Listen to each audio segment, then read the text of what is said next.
இங்கே முறையாக எந்த மருத்துவரும் இருந்து சிகிச்சை அளிக்கிறது இல்லை. ஒவ்வொருத்தரும் தனியா ஒரு பெரிய ஆஸ்பத்திரியை கட்டி வச்சுக்கிட்டு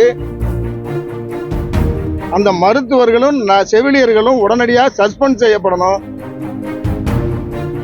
25 வயசு முத்துங்கிற ஒருத்தர், அவர் 27ஆம் தேதி தலை சுற்றல் இருக்குன்னு சொல்லி ராமநாதபுரம் மெடிக்கல் கல்லூரி மருத்துவமனையில ஜாயின் பண்றாரு, அட்மிட் ஆகுறாரு.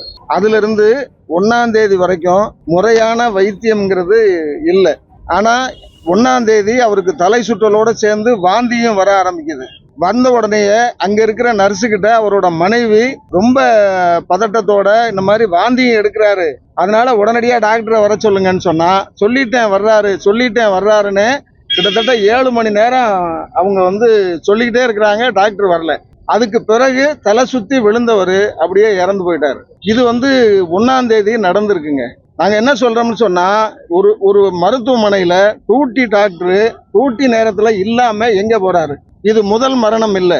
இந்த மருத்துவமனையில தலைமை மருத்துவமனையா இருந்த போதும் சரி, அரசு மருத்துவக் கல்லூரி மருத்துவமனையா வந்த போதும் சரி, இங்கே முறையாக எந்த மருத்துவரும் இருந்து சிகிச்சை அளிக்கிறது இல்லை. ஒவ்வொருத்தரும் தனியா ஒரு பெரிய ஆஸ்பத்திரியை கட்டி வச்சுக்கிட்டு அங்கே போய் உட்கார்ந்துக்கிறது, நேரத்துக்கு இங்கே வர்றதில்ல, மேஜர் கேஸுகளை எல்லாம் எங்க ஆஸ்பத்திரிக்கு வந்துருங்கன்னு சொல்லி பேசுறது, இப்படி ஒரு மோசமான மருத்துவத்துறையில ரொம்ப மோசமா நடந்து கொள்கிற சில மருத்துவர்களும் இங்கே சில ஏஜென்ட்களும் இருக்கிறாங்க. எனவே அதனால சாதாரண மக்கள் தானே ஆஸ்பத்திரிக்கு வர்றாங்க, அரசு மருத்துவமனைக்கு யார் வருவா? அந்த மருத்துவமனைக்குள்ள இப்படி மனிதாபிமானமற்ற மருத்துவர்கள் இருப்பது மிக மோசம் என்கிற அடிப்படையில தான் இன்னைக்கு இந்த ஆஸ்பத்திரிக்குள்ள நாங்க உட்கார்ந்துருக்கிறோம். இறந்த அந்த மரணத்திற்கு நியாயம் கிடைக்கணும். அந்த டியூட்டி நேரத்தில் இருந்த அந்த மருத்துவர்களும் செவிலியர்களும் உடனடியாக சஸ்பெண்ட் செய்யப்படணும். அதே மாதிரி இந்த குடும்பத்துக்கு இழப்பீடு தரணுங்கிற கோரிக்கையை வச்சு இங்கே தமிழ் புலிகள் இயக்கம், விடுதலை சிறுத்தைகள், தீண்டாமை ஒழிப்பு முன்னணி என்ற எல்லா அமைப்புகளும் இங்கே உட்கார்ந்துருக்கிறோம். அதில் நியாயம் கிடைக்காம நாங்கள் இந்த இடத்த விட்டு போக மாட்டோம். அதிகாரிகள்ட்ட பேசினது என்ன சொன்னாங்க? இல்லை, காவல்துறையில் எஃப்ஐஆர் போட சொல்லியிருக்கோம். எஃப்ஐஆரை வச்சு நடவடிக்கை எடுக்கலைன்னு சொன்னா இது மீண்டும் மீண்டும் பெரிய போராட்டமா மாறும்.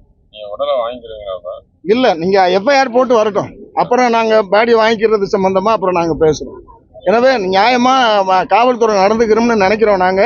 எனவே ஒரு உயிர் சம்பந்தமான பிரச்சனையில இவ்வளவு அலட்சியமா இருக்கிற அரசு துறைங்கிறது நியாயம் இல்லை.